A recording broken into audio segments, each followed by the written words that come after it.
Hey, how's it going? Welcome back to my channel, and today I wanted to talk about how to do product videography. I wanted to take today as a chance to show you some of the basics of product videography, but also try to improve it myself. So I'm gonna make two ads today, one for a coffee shop and one for a donut shop. So both of these aren't real companies, and you'll get the gist after watching these. So go ahead and take a look at the videos I made for these two companies.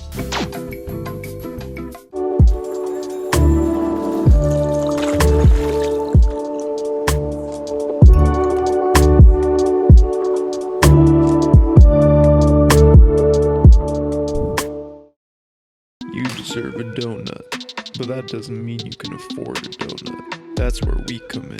Dumpster Dive Donuts. We deliver the freshest donuts we can find out of the dumpster directly to you. So go ahead, take another bite out of that donut. So for those of you that don't know what product videography is, essentially it's a video highlighting a single product. So it's pretty straightforward, but like say you have a drink. So you see companies like Coke and Pepsi who have videos highlighting their drinks. You'll see ads for them all the time on TV. You also have things like food items. You have brands like Taco Bell, Chipotle. I don't know why I said both of those in a row. Like they're saying, Taco Bell, what a meal, what a deal.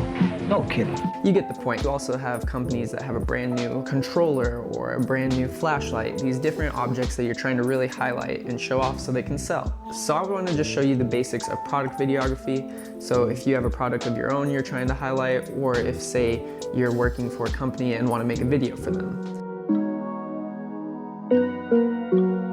So the first sequence I want to break down is Dumpster Dive Donuts. Now this is, I just went out, bought 2 donuts, and I essentially came up with a sequence for it. So I knew before shooting I wanted it to kind of have this theme of dumpster dive, so that's why the donuts look kind of, you know, like they came out of a dumpster or have a bite out of them. All right.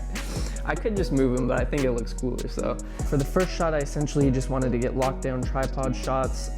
I knew I wanted them to be really well in focus, so you know I could zoom in post, or I could do slight little movements in post. But I wanted to make sure the product was clearly in focus and just really looked good. Me personally, I like to shoot with one light source, so I used a ring light. You can use a lamp, you can use a small little LED light, whatever you have. So I put the donut on a white poster board, and then I put a black poster board behind on the wall. This really helped to isolate the donut and make it stand out. And so essentially I just went around the donut, tried a bunch of different shots, and I messed around with the lighting a little bit. I messed around with the different lenses and a few different settings. Now the shot I end on in the sequence is the donut rotating. Now this was actually stop motion, and this was inspired by Daniel Schiffer's video he put out about a week ago. So essentially what you're doing is you're taking photos of the donut rather than video, and this is so you get higher quality and a kind of unique effect of the donut rotating. What I did personally, I just took a donut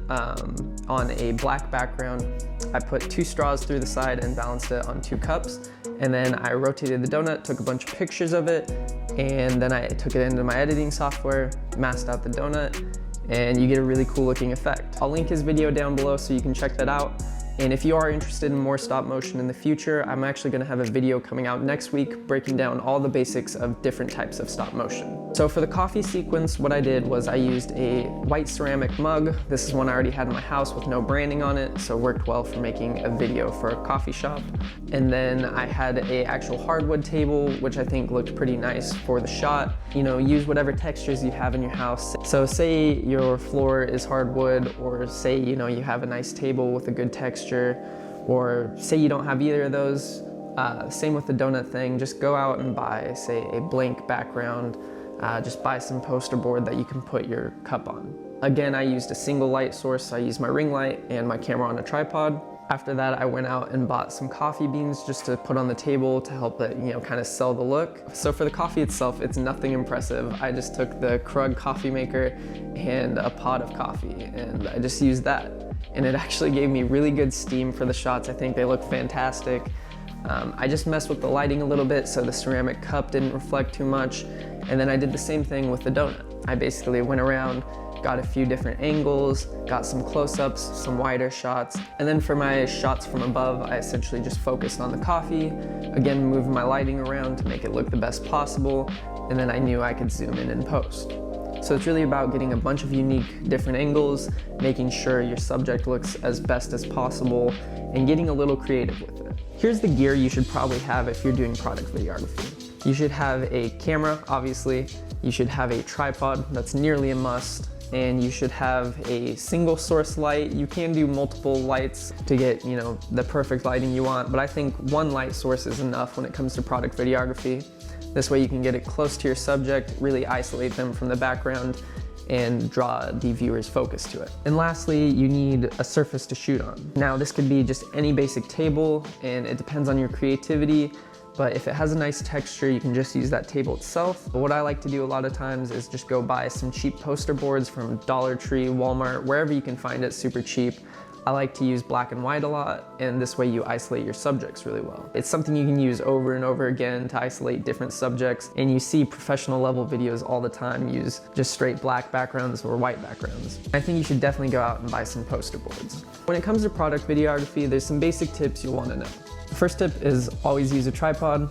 Now you can get some handheld shots, but having locked down solid and clear footage is most important. You want your subject to be in focus, well lit, and not have shaky out of focus footage. Next is get a solid color background. I'd mentioned this slightly before, but if you just get a solid color background, like a poster board that's $1 or $2, you can use it over and over again. I suggest getting a black one and a white one. Now you could also consider getting a green one, using it for green screening, or just get different colors and textures. Really mess around with it, but having solid backgrounds really helps your subject stand out. So the main thing I learned is different products and different surfaces need different type of lighting. Now that one's pretty straightforward, but when you're actually shooting all these different products, you really start to notice it. So for example, shooting wine, you get a lot of reflections. Shooting a bottle or a glass, you're gonna get really harsh light, and you'll even see your camera or yourself in the background. So that's never great, and you'll have to try out some different lighting. So usually I try to shoot the light indirect, so I try to shoot it off the wall, or I really diffuse it heavily and have a little bit softer light. This way you don't get those harsh kind of reflections in light. But say you're shooting some food, for example, you can have more harsh light with some good shadows, like I did with the donuts. But there's so many different textures out there. If you're shooting metal, if you're shooting plastic, shooting glass, ceramic, there's so many different things with different textures. So you really have to pay attention to how to light specifically. You can't really just rely on always lighting the same way. Next, you should definitely try some different angles. I think with product videography, it's pretty easy to want to just shoot straight on, but I think it's important you grab a few different angles. So I suggest you shoot from the side, you put your camera a little bit lower than your subject, a little bit higher than your subject, shoot down on your subject. I think it's important you get all these different angles, and it's gonna help you when editing put together a really unique and dynamic sequence. Another tip is to use a lower aperture when shooting product videography. Now this isn't always required, but if you're shooting a product, you usually want it to be pretty isolated. So I personally shoot at f1.8 to f2.8. I'll change that up depending on what the product is or the shot I'm going for. But I really like to isolate the product itself, make it stand out from the background. You don't want too much attention on the table itself, the background itself. You want the attention on the product, so that's where the viewer is drawn to. The biggest tip if you're getting into product videography is straight up just make some product videos. You don't need to wait for a client to come to you before you make your first product video. I wish I had done this before I'd even done a video for any company. I wish I had done what I did today and actually just tried out different product videos. So make a sequence for a donut like I did, a coffee shop like I did. Just take an apple or something. Introducing Egg by Bunn. Go ahead, crack open life. Put together a sequence of it. Make a video, try to make the apple, whatever you're focusing on, look as best as possible, and then you'll know how to do that in the future. So it really doesn't take that much, and you could get together some really great videos for your portfolio to send to companies in the future, or just to test out your skill and actually learn how to light these different things. Just really try to isolate your subject and make them look as best as possible. Edit together with some music, and you're really gonna learn a lot from this first experience. You're gonna realize maybe you didn't know how to light that subject as good as you thought. So definitely try out product videography now rather than waiting until you get a client and then having it not turn out as good as it could have. Definitely don't be afraid to try it out just because you're not getting paid for it. So one of the biggest tips when it comes to editing product videos is keep it short and sweet. So what I mean by this is when you're making a video for a product, you know, you have a ton of great shots because clearly you can control where your product is, you control the lighting, and you're gonna have good looking shots. And it becomes really tempting to use all of these great shots, but I suggest you keep the video short. Only use the best shots you have that work with your sequence. Don't get tempted to just throw in a shot because it looks amazing. Just try to make it flow well with the video and try to keep it really short. I personally like to keep it from 10 to 20 seconds. Now it depends on the product.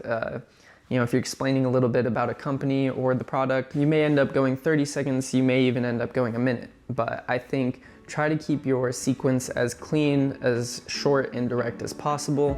Really show off the product, get your message across, and then end it. You know, it's important that you get the message across and don't linger too much. There's only so many ways you can show off a product, a food item, you know, so really get straight to the point and don't waste people's time. And the last tip is to use editing to add camera movements. So while you could do camera movements in camera, and I think that's usually better when doing videos, I've noticed when doing product videography that I like to just get stable lockdown shots and then do those camera movements in post. I like to have my subject in focus and then I'll do a zoom in on them in post rather than actually moving the camera closer, because I realize that's way more shaky and the product could go in and out of focus. So what I've really realized with product videography is the visuals come first. That's something when it comes to filmmaking you usually don't want to hear. In general, in filmmaking, visuals don't come first, but when you're doing product videography, the whole purpose is making this product look as best as possible and make somebody want to buy it or, you know, use it, eat it, whatever it is, you want to make it look as best as possible. So now obviously having a story to a product video or having really good edits, cuts, you know, that's gonna help it be even better. But the first most important thing is to make the product look good. So if you can do that, your product video is already gonna be on track. And then you can start implementing these other things like story, sound design, and editing to, you know, just help the product look even better. And that's about it when it comes to what I've learned doing product videography. I hope this helps you guys get started into product videography, kind of get a good idea of how it works, and just mess around with it. It's been pretty fun. I really enjoyed making dumpster dive donuts. But yeah, so just try to make a sequence, see what you guys think. And obviously, product videography goes way deeper than just making these product videos at home. There's companies getting paid thousands of dollars to make videos for huge brands. So there's still more to learn out there, but this is definitely a good starting point. So I hope you guys did enjoy the video. And if you are new to the channel, make sure to subscribe. I post weekly videos on filmmaking and photography. And I'll see you guys next week.